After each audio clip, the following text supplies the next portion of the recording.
to code and how to use them. Also, what are the types of operators? We will define then they perform certain tasks. It can be 2 or more.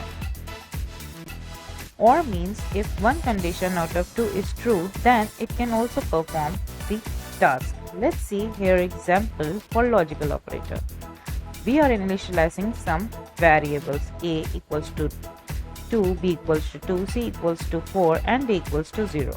And the condition is a plus b equals to 4 and c equals to 4, which means both the conditions are true, then it will return true, else it will return false. So the current value is true. Now let's see another example of OR operator.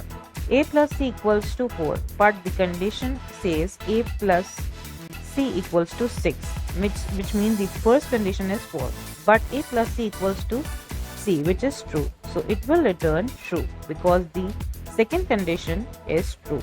One of two condition is true, then it means it's a OR operator.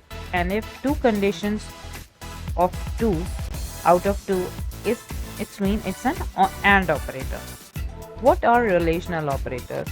Are the symbols that validate a condition like double equals to, not equals to, greater than equals to, less than equals to, not, greater, and less than. Example, let's a equals to 1. Now check the condition. We are considering a is not equals to 2, which is mean yes, it's not.